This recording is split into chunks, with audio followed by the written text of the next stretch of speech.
Hello, my name is Rosie Clear and I'm a second year medical student in the UK. I have a blog and an Instagram feed which is at The Female Medic, and I've been asked by Girl Up to answer a few questions about menstruation and periods.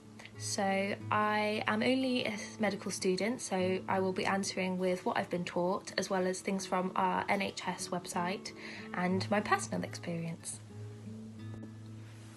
The first question I have been asked is what leads to stigma and taboo around menstruation and periods, and what can individuals do to ease this? First of all, I think stigma and taboo often are caused by a lack of education and understanding around periods. Obviously, only 50% of the population are going to be experiencing these periods, and the other half are usually, and all over the world, uneducated about the process. So that leads to a lack of understanding, and obviously we still have gender inequality all over the world, so the fact that this is experienced by women means that the more ruling gender tend to not understand. So as individuals, educate yourself on your period and how your body works, and be open to educating family and friends, particularly if they come to you with questions. If you don't feel like doing this, just educate yourself and be aware that what you are experiencing is completely normal and nothing to be ashamed of. It's just part of how your body works, and I think it's important to remember that. And if you are worried or want to be educated or feel that it's affecting you, please go to places that can help you, such as Girl Up. Go to your doctor, speak to your teachers, speak to family, and together having those conversations will help to end stigma. The second question I have been asked are what products are available for girls during menstruation? So I have a few examples. First of all is pads. These can be disposable or reusable, so I have some reusable ones here. So they are just fabric pads, and they are absorbable fabric that you can wear in your pants, and you have poppers that can go around your pants to keep them in place. Another option that's very popular is tampons. So I have one here that I will open. So tampons are inserted into the vagina, and I have one here with an applicator, so you would insert this and push the lever. So the tampon itself actually looks like this, and this will absorb the blood and expand in your vagina to prevent it leaking out. Other products that are available are a cup.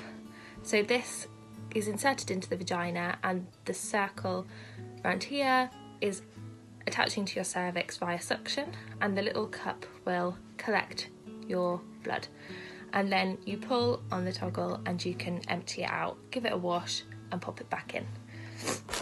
There are also other products that you can buy online, such as absorbable pants, which work like a normal underwear. But the most common tend to be tampons and pads. The next question is what basic menstrual hygiene rules everybody should follow. The first thing I want to point out here is that there is nothing unsanitary or dirty about experiencing a period. All that you need to do is make sure that you're keeping yourself clean and safe from infection. So there are a few simple things that you need to follow when you're doing this. The first thing is to make sure that you're changing a pad or a tampon or a cup, or whatever it is that you're using to collect the blood, regularly. So this means changing a pad at least every 4 hours, and if you are using a tampon, make sure that you are removing that first tampon before you insert another one. If at any point you are concerned that one has become stuck or that you forgot to take one out, please go and seek medical advice, because there is a risk of infection and quite serious illness if this happens. But as long as you go to the doctor, you should be fine. The other thing is just to make sure that you are cleaning your reusable pads if you're using those, and making sure you're only ever using clean products. All of these things are just to prevent you getting an infection. Other than that, it's completely your own personal preference, and just to remember that there's nothing dirty or insanitary about having a period. The next question is, where do most women go wrong when it comes to menstruation and menstrual hygiene? Now, what I want to say here is everybody is very, very different, and every period is very, very different. So there aren't really many ways that you can go wrong. It's all about looking after yourself. The two main things to remember are that you should be doing exactly what feels right for you. So there is no wrong way unless you're just trying to fit into something else.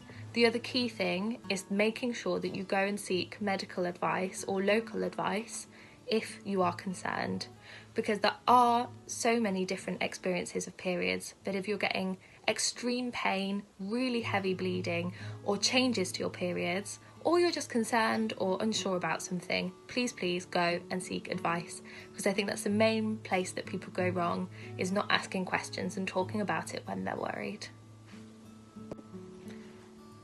The next question is about the side effects of birth control pills and other medications you can take to control periods. There is a large array of different options you can have for contraception, but I will talk about the pill because that's the one that's mentioned here. The contraceptive pill is one of the most common forms of contraception worldwide, and that's alongside the IUD, which is an implant. It works using two hormones, estrogen and progesterone. These are normally produced in your body as part of your menstrual cycle.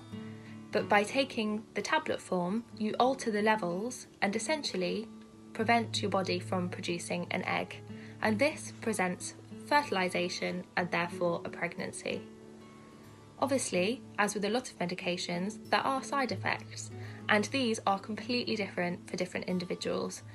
Also, different forms of contraception work better for different people and also can be affected by different health conditions. So it's really important that you speak to someone before taking a tablet. If that's a pharmacist, a nurse, a doctor, or a local authority, it doesn't matter. You just need to make sure you're speaking to someone who knows what they're talking about.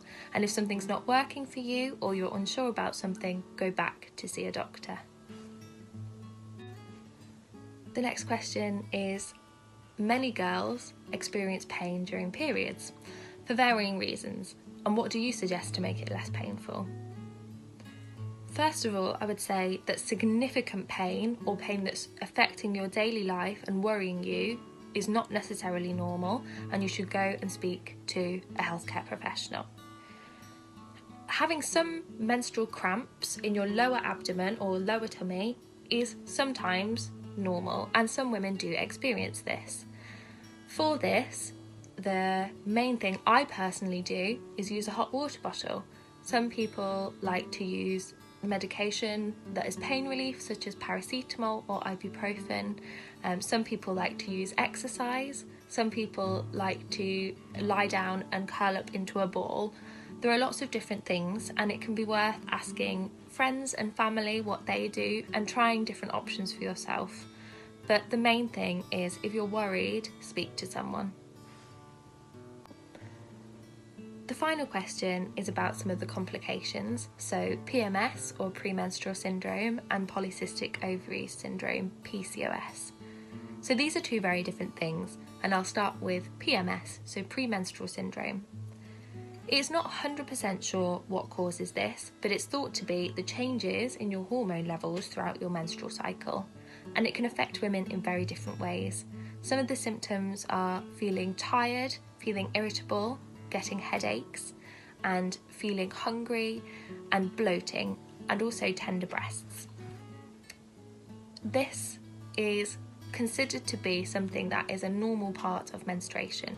So if you experience it, again, ask around for advice if you are unsure of anything, and just give yourself some time to rest and relax if you can at this time of your menstrual cycle. PCOS, or polycystic ovary syndrome, is different. Simply put, it affects the way that your ovaries work. So on your ovaries, you have follicles in which your eggs grow and develop. In polycystic ovary syndrome, these follicles don't mature as normal, and so sometimes stay around or just affect the way that your ovary works.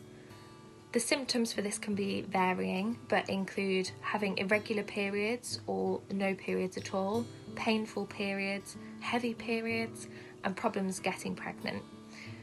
The main thing here is if you notice that something doesn't feel right for you, if you're in a lot of pain, you need to go and seek medical advice. Because if you can get a diagnosis of something like this or other complications which have similar effects, then you can start to talk about how you work through that. And it's just good to make sure that you're speaking to someone to get the right advice. Thank you so much.